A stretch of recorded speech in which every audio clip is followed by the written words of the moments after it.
I got sucked into doing a demo for a AI driving for dollars. What's going on, guys? Welcome to Collecting Keys.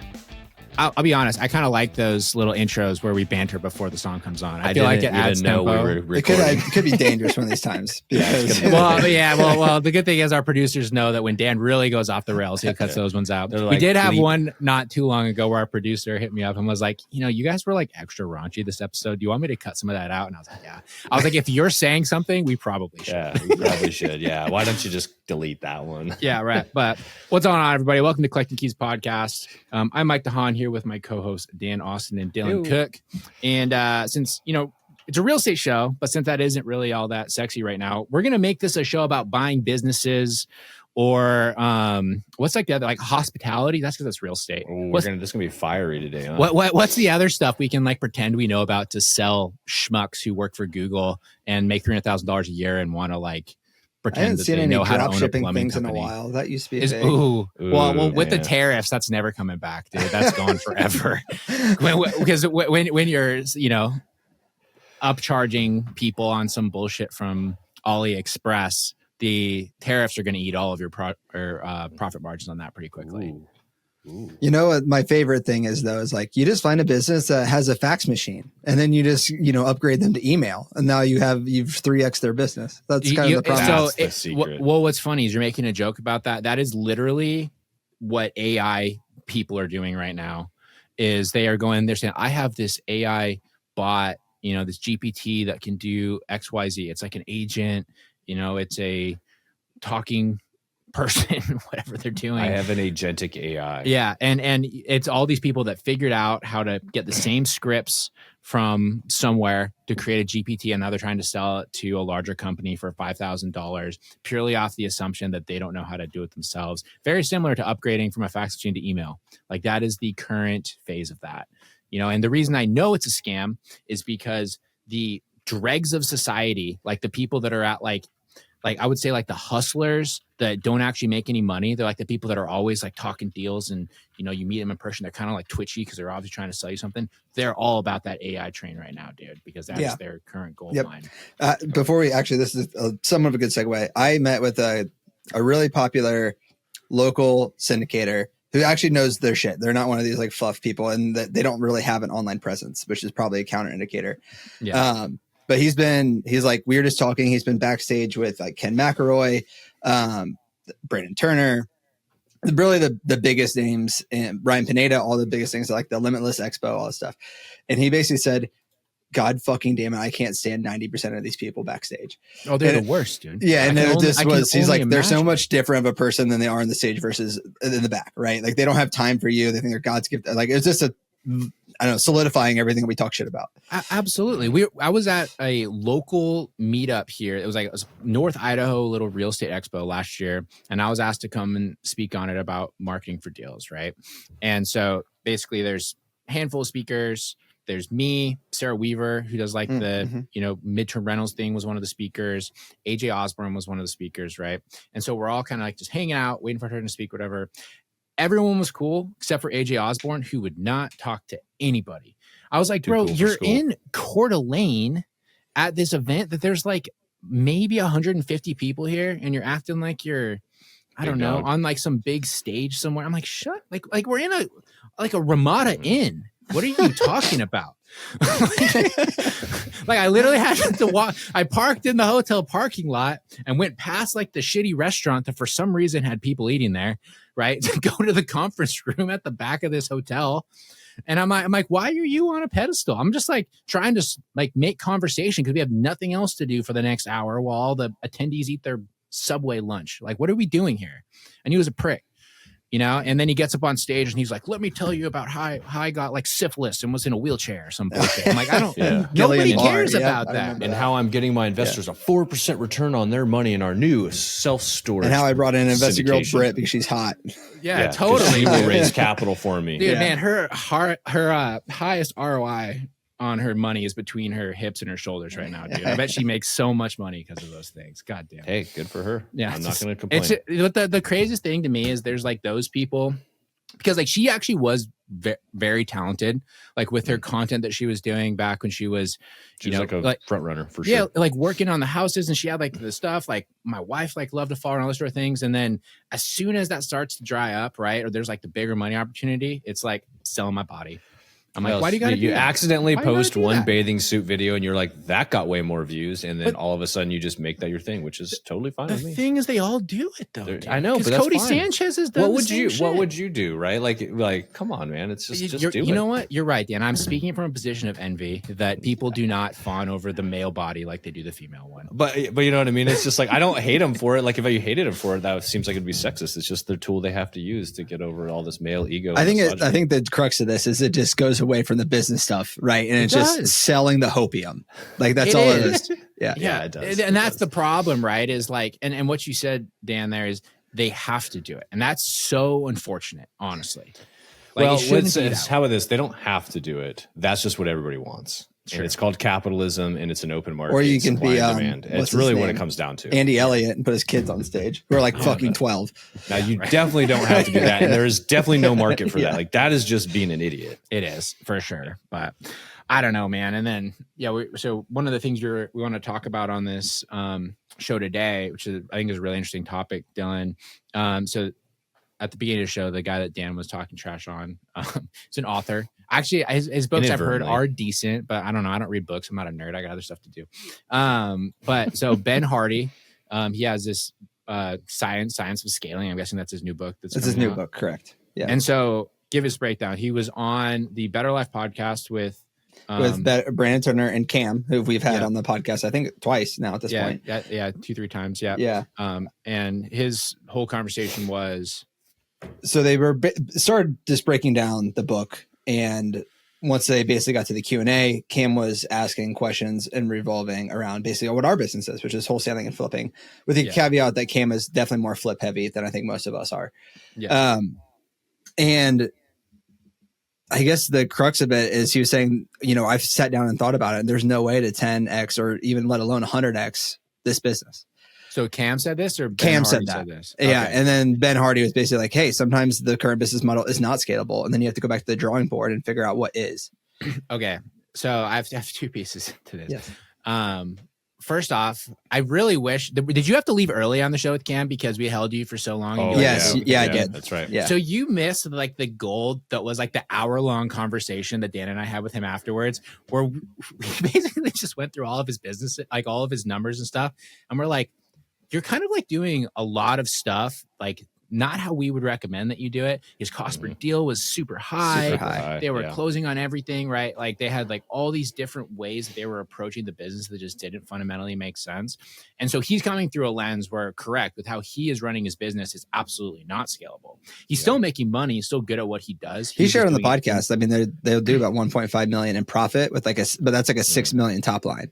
So think about those spreads, right? Yeah, right. And so it's a 25% profit margin. And when you're a small business, like that's the issue is with $6 million, that seems like a lot to the average person, because it is. When you're looking at like business itself that has overhead, it's really not that much money. No. Yeah. Especially flipping too, because like you're going to get taxed at the wazoo for that. And also, I'm assuming Cam wouldn't do this. But when he's saying I'm doing 6 million top line, is he taking into account the top line value of his houses before he sells them? I would assume that's just net revenue. Like I would hope so. I would fucking hope so too. If he's doing the realtor thing where he's like, I sold, $2 million in volume. I don't think he's like that. I don't know. I hope not. I don't know. That would be like 20 houses. Like, but he's also on, Better Life podcast with Brandon Turner, who's, always talking about his big numbers and everything else. And then Ben Hardy, who's on there trying to posture for his new book. Yeah. I wouldn't put it past, or I wouldn't put any fault on Cam for doing podcast or influencer math on that. 100% to try and sound better. Well, I mean, everybody's got to do a little bit. Right? So like, I guess if you take what we do and I think about my business and 10xing that, I mean, it's a linear thing, right? He wants to think of like how you have exponential growth, and ours is just there's more marketing and there's more people. I really don't know how else to do it outside of that. Yeah.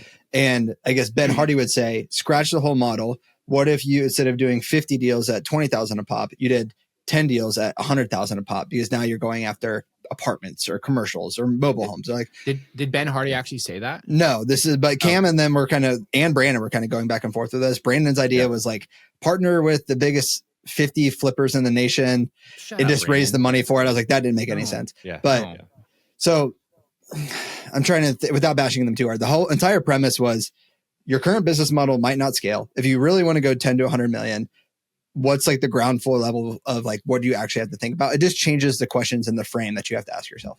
Well, so going from 0 to 10 million and heading to 100 million is very different. I would agree. Right. Like that is a completely different sort of model Totally of different conversation, you know, but you know, Dana, you and I have talked about this recently because we tried to really scale our wholesale business doing this national thing with like the flipping company, with the partnership program and the franchise that we were pursuing. Right. And we essentially, we discovered that it's possible. It's just not really worth the time. Yeah, the juice isn't worth the squeeze. I mean, if you guys are willing to share, wasn't your net profit going to be the same at like 50 franchise locations versus your team of 5 or 6 now? Exactly. And so that was one of my big takeaways from going down to acquisition.com conferences was when I first started going to those, the intention was going to figure out how to grow our franchise with our backyard home buyers model, right? And then but at the same time, we were simultaneously running both our nationwide sort of like partnership program, which is literally what Brandon recommended doing, right? And then also running a local wholesale business. And so I had numbers on what the profitability of those were. And then we had projections off of the franchise that we hadn't launched yet. And so what they basically did, one of Alex Ramosey's analysts, he was like, okay, cool. So if we forecast this, if you get to, it was like 200 franchisees, that's going to be like the same profitability as if you did what you're doing in Spokane in like 2 markets. And so they're like, would you rather have 200 franchisees or figure out how to really scale and grow Spokane and stabilize that and then add on another market? And so that was like kind of like the growth trajectory we're looking at. But then the other issue was because there's the economy of scale with the franchise, basically to equal Spokane, it was like 120 franchises, right? So it wasn't like it was like 50%. It was still like such a significant number. And it was like, why would we do that? And he's like, there's no right or wrong answer. You can be the franchise guy or you can be the real estate guy. He's like, just know that they're different models. And if you go and you franchise and you're going to, you know, have to manage 100 franchisees. And that's the big thing too, is they were like, if you go that route, realize you still owe those franchisees. You have 100 different opportunities for their business to turn into a mess. Then you have to come and clean it up anyway, but they're still getting like 90% of the profit, you know? And I was like, yeah, that sucks. But then like doing it with our own partnership program that we were doing, we're running kind of all of them. Nurturing the relationships is extremely difficult. Keeping up with the, like the differences in state laws, now things change, was super, super hard. Knowing the nuances of all the markets. Like, I really think that if you were going to do that, it's absolutely possible to scale a company like this to 10 million plus. I would just say in a singular location, it's going to be tricky unless you're in a huge metro, like Dallas. Like I think Billy and Tara have been on the show, have probably pushed that $10 million number. But that's also from a singular office is going to be tough. You're going to need to be in several different areas. You're going to have a lot of local expertise. And I don't think that your profit margin will scale it very well with your revenue for it to make sense versus other models. Goes down. The other thing to talk about too is like, why would you want to build a $10 million company that's probably not sellable? Like, who's going to buy it? Absolutely. Totally. So like in my mind, if you're doing that, you're investing your time is the equity of the business. The cash flow is what's paying you yearly, and you hope off of 10 million that you're making $1 million at least. Right? Yeah. You know what I mean? But like your time in building that business, when it's done, what are you going to do with it? Are you going to shut it down? Yeah. And be probably on a wholesaling business, wholesaling flipping business. Nobody's buying or selling. They don't. those. Yeah, they don't trade on any kind of multiple if they trade at all.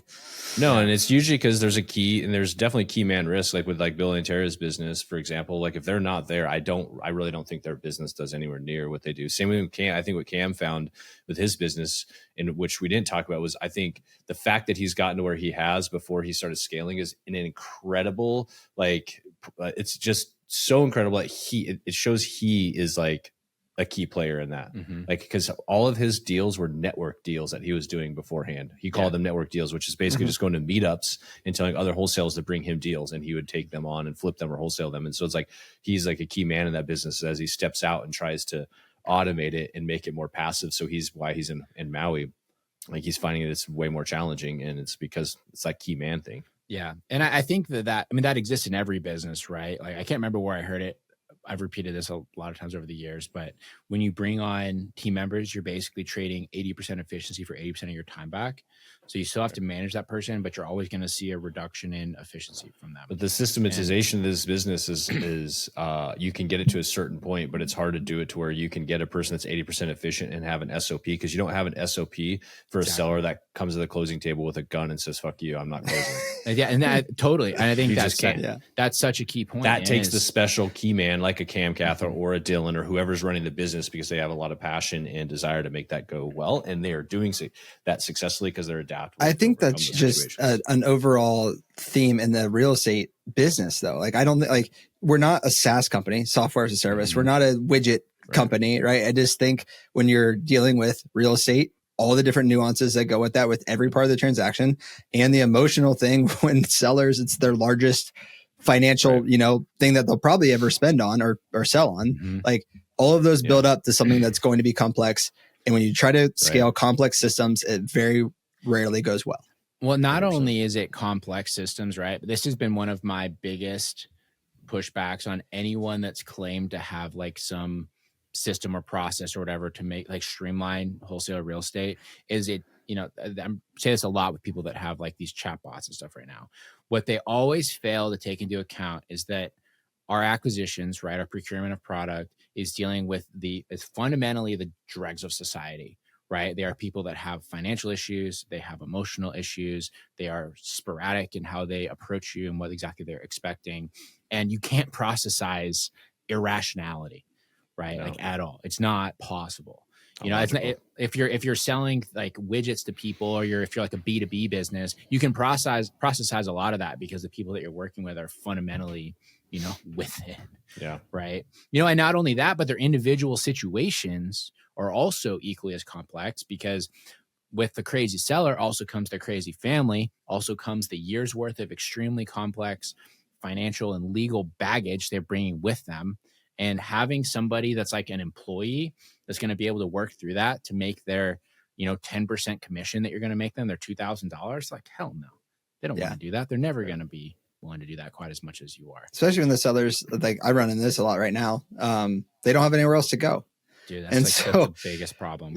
So like, what do you like? You have to try to solve their problem, but then they need the money from the sale to afford somewhere else to go. So now you're holding the money back in escrow. It's always everything is a mess, and that's why we get paid to solve problems. There's two sides to that token, but and I think something that gets pretty dicey is what you're starting to see now is people that don't have adequate lead flow to keep up with their growth plans. They're now going, and I know you've been doing this, but I will say your market's pretty sweet, honestly. Having seen your market now, from like a lender perspective, I'm like, God damn, I should have gone to Cincinnati.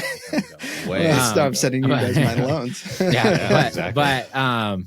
So it's like seeing like what a lot of people start doing is they say, well, I'm not getting enough from my wholesale. I'm not getting enough revenue. I need to I'm not getting deals. I'm going to start flipping houses.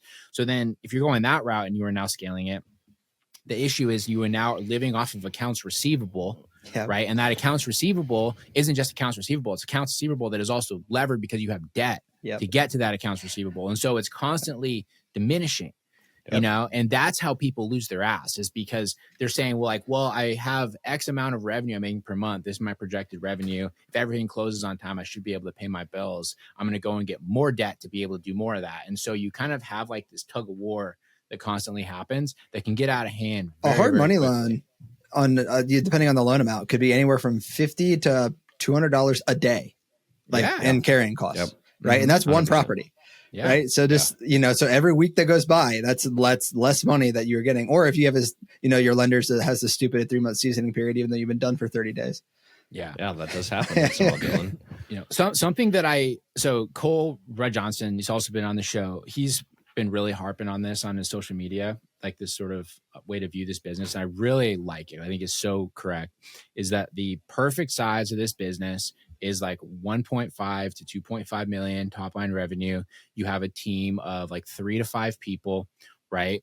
and you have a way to do outbound marketing and inbound marketing, and you can expect to make like a 50-60% profit margin on that. Mm-hmm. And you can get it to that. That's a size where you can kind of set it and forget it. You can have enough money that you bring in like an operator that's getting paid well enough to, be a part of like the entire process.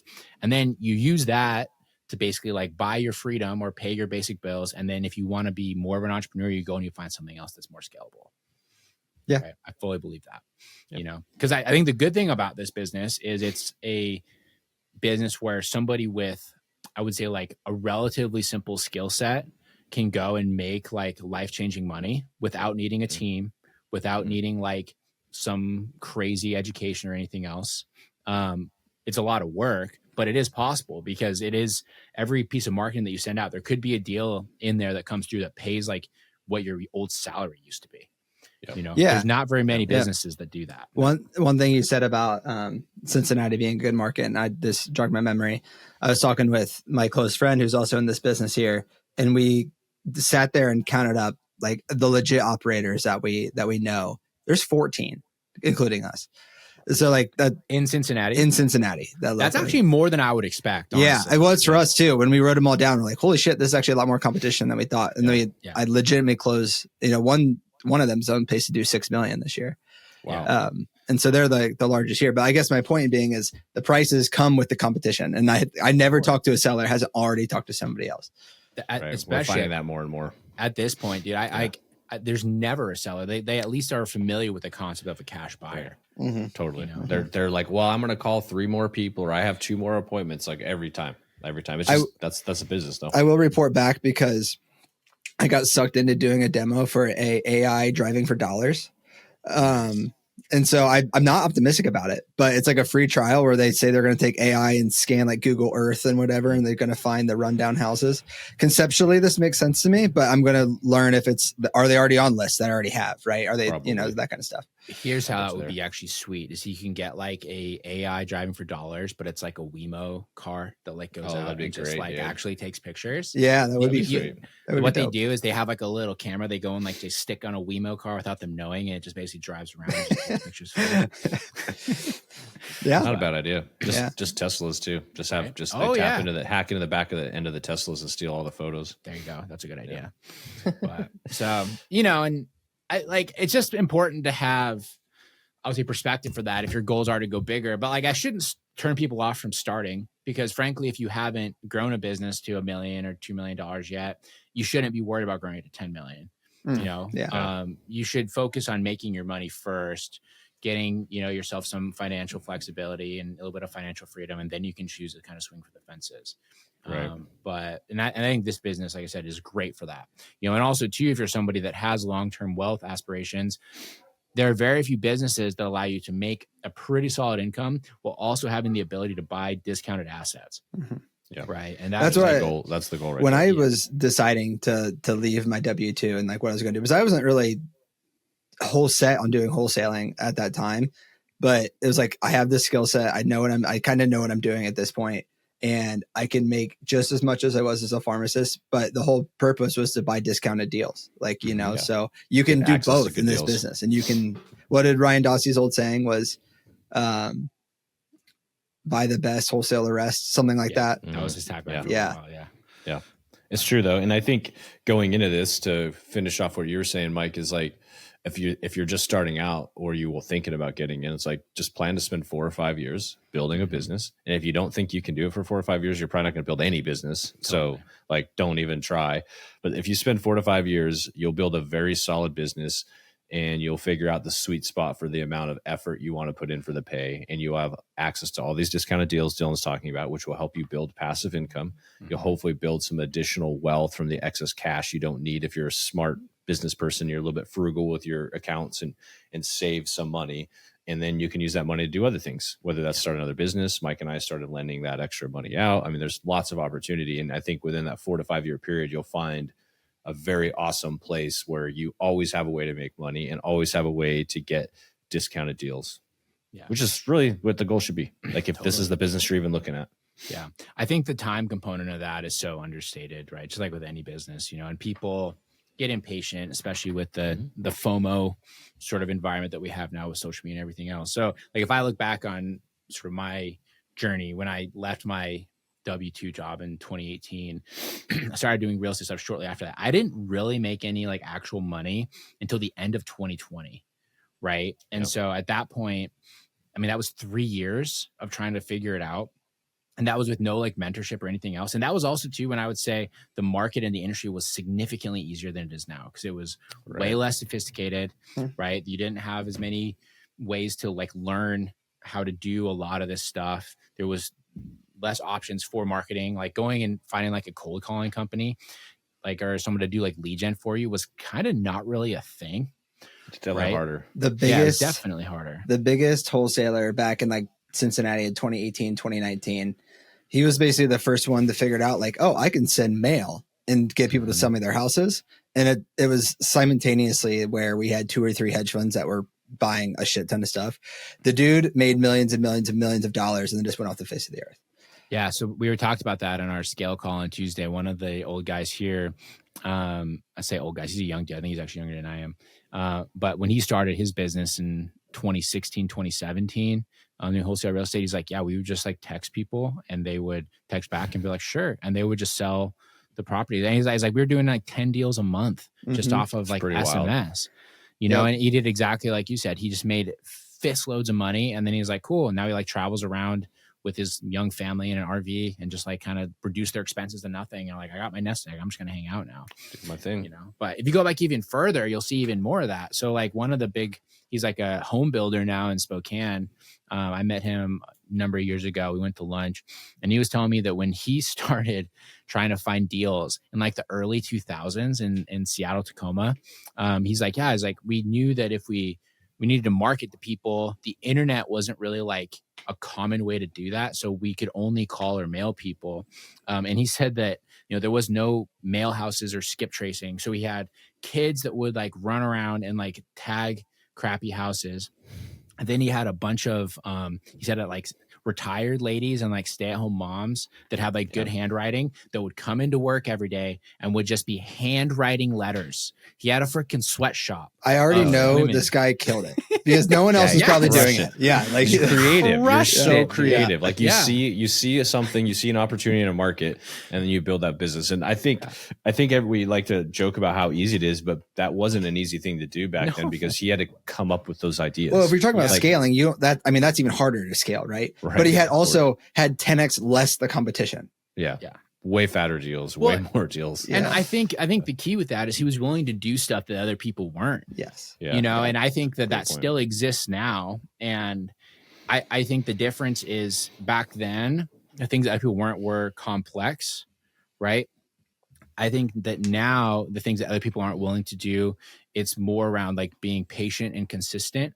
Right. Yeah. Like they're afraid of doing the hard work. So they're trying to optimize everything.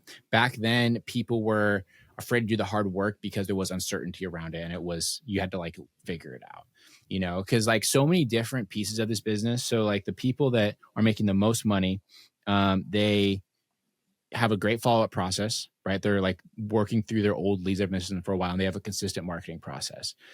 Almost everybody that we talk to, whether it's like in scale or it's on the show or it's like in passing, whatever, where they get stuck is they have a small marketing budget and they're trying to spread it across way too many marketing channels because they're too afraid to commit to something, or their follow-up process is trash, right? And then once a lead comes into the system and goes through like the we're friendly stage, it kind of just goes into the pit of despair of dead leads where it dies, right? And then they'll stumble upon it 4 months later and it's sold to somebody else.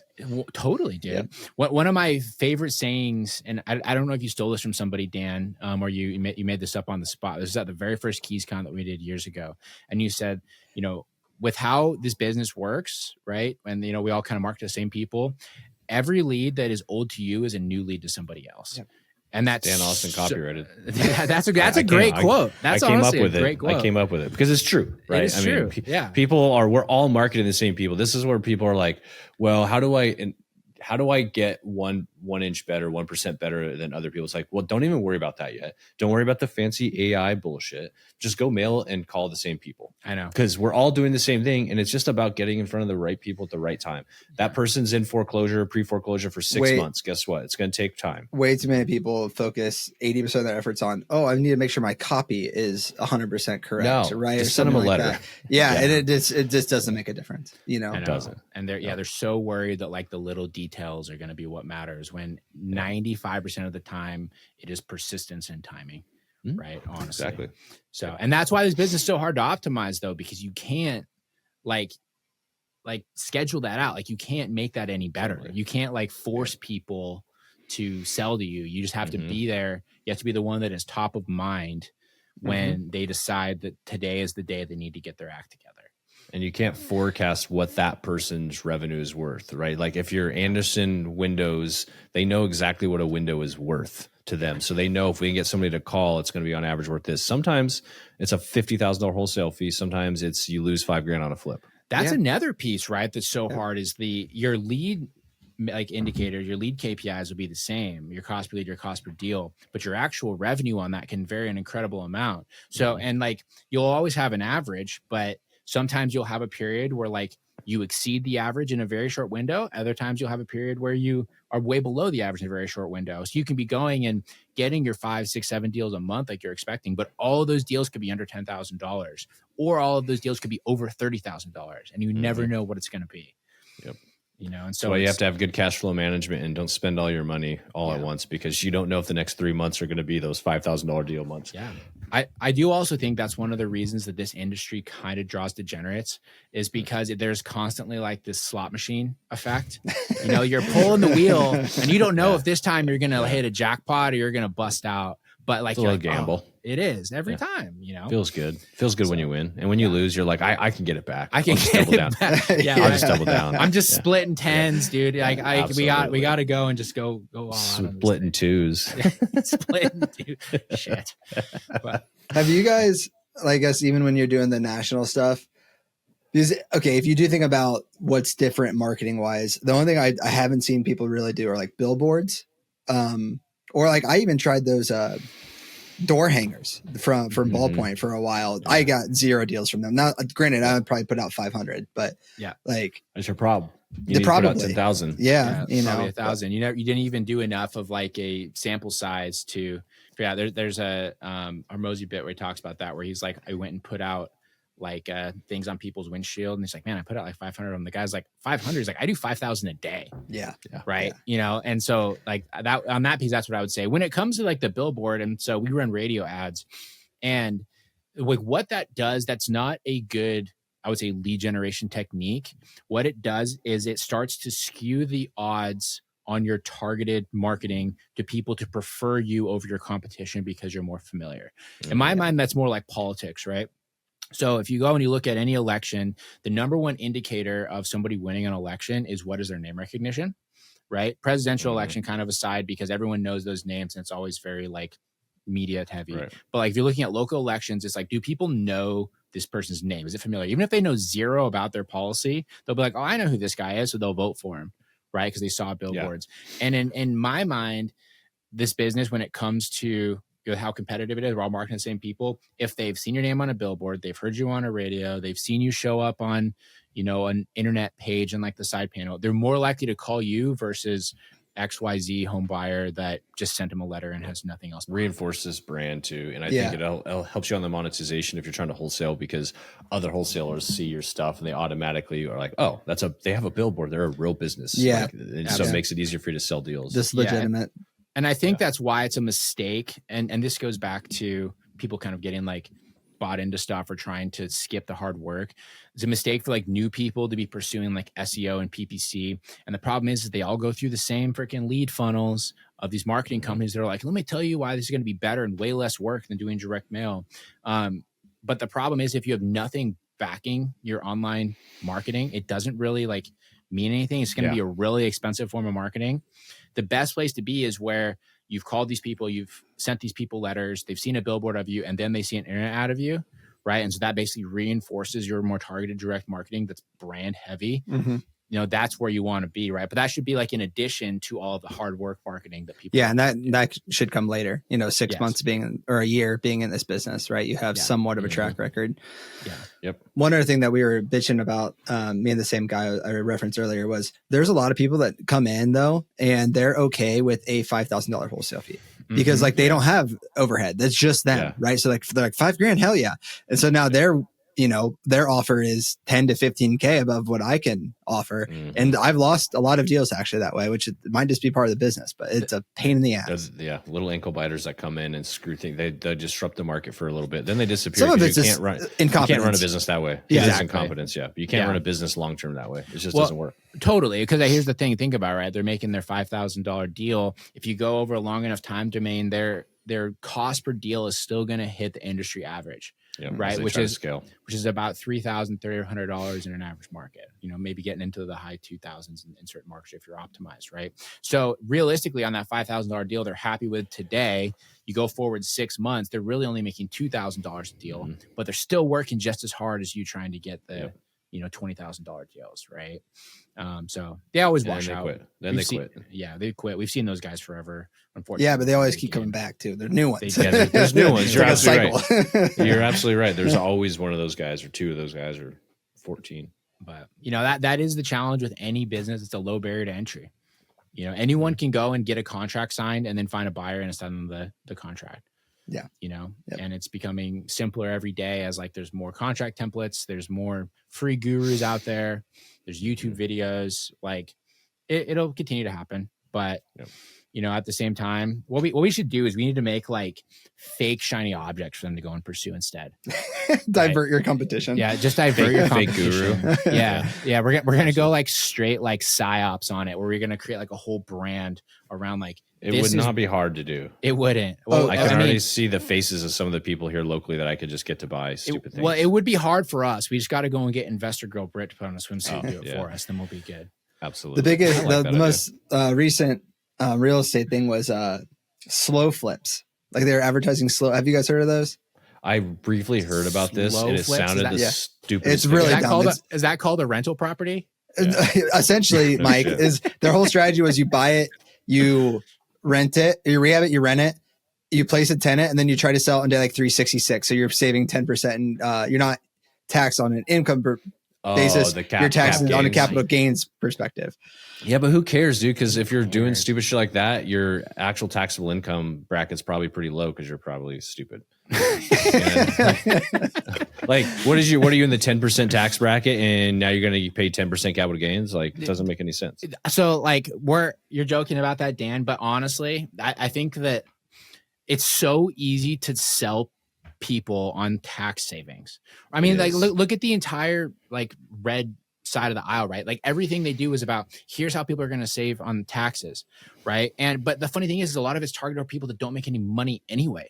Right. Like no tax on tips. Jeff Bezos and all the guys that of course, but that's the other extreme, right? Where they're manipulating the system. They're the ones that actually pay the taxes. But I think where that comes from is that there's always been this sort of concept that it is easier to sell on fear than on gain, right? And so people have this fear of loss of having to pay taxes. And if you can tell them like you won't have to pay that anymore, you won't have to lose as much money to taxes. Here's what it is. Always going to jump on that. It's because also nobody can understand the tax code, and if you can, nobody really spends time to actually dive into it, because fundamentally at the top level, you kind of look at it and you're like, well, it's not that big of a deal to pay the taxes on this situation. But you'll have a guy on the other side of the screen telling you like, I am going to help you save taxes. You should never pay taxes. You don't have to pay it. It's like, well, I mean, I might save $3,000 on taxes here, but it would just cost me $4,000 to get my money back. Like the whole like 1031 exchange kind of idea. It's like sometimes it actually makes sense to, and so people if you're deferring like $100,000 tax liability,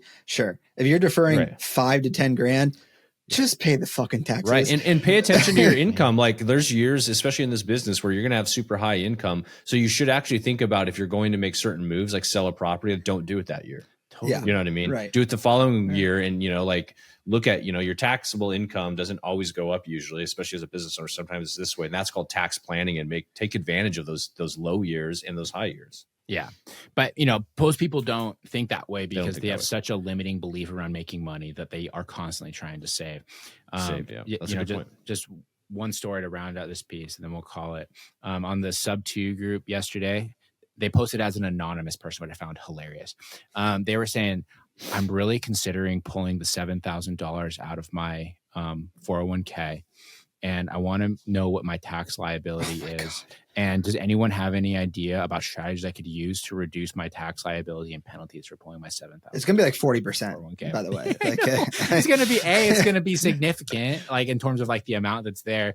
And who cares, dude? It's like $3,000 you're going to be paying. It's not going to get you anything. It's not going to get you anything, dude. But he was like posting it as he was and anonymous, just so no one would go and hack him and steal his $7,000 from his Fidelity for. Look, everyone's got to start somewhere. They just got to learn that. They got to learn time. He's the same one that's asking for Gator lending for his EMD. Yeah, so, absolutely, dude. Yeah, $200 EMD. I need a Gator line of credit for all of my EMDs. Gosh, dang it. So, anyway, guys, anything else before we wrap up? I just want to add this in there that 10x is easier than 2x along the lines of making sure that you are in the gain, not the gap. Ooh, there you go. Thanks, you, Dan. Mr. Ben Hardy. Mm-hmm. But any other tag-ons? What's your book going to be called, Dan? I don't have a book yet, but I'll come back with another one. Bro, you just turned 40. You're getting that midlife crisis thing, dude. You got to start thinking about what your legacy book is going to be like everyone else that's had a midlife crisis. And what's even better, you can just have ChatGPT write the book for you now. I'm not midlife. I'm planning to live to 120. I'm 1/3 of the way there. 1/3 of the way. Still like middle, right? You're in the middle quadrant. I'm not a car guy, so I can't buy my Ferrari. So yeah, I'll just write a book about my life story. You'd likely be like a vegetable from 90 to 120 anyway. So like it's still like midlife. Might as well. Just let it go. Just let go at 80. Oh, dude, by that point they're just gonna like plug us into like the virtual assisted living home. Like be cruising. They'll like take your old mind, put you in like your 35-year-old body and just be like, here you go, have fun. You could just live forever in a virtual environment, and then it'll be like the Matrix. They'll just like generate power off of us. But if as far as you're concerned, you're a 35-year-old in a virtual world. Is that bad? I don't know. That's the philosophical question for everybody. Sounds lonely. If you know you're there, it sounds lonely. Nah, but everyone else is there. It's like an online video game. Okay. I guess I'm not in an immersive video game guy, so I don't know. I don't know what to expect. Well, then you're going to miss out, Dan, because it would be pretty great. I can promise. Do they have Pac-Man there? Yeah, sure. just for you, Boomer. Well, I didn't back that. That's funny. Anyways, all right, everybody. Well, thanks for listening. You guys have a great rest of your week, and we'll talk to you guys next time. See ya.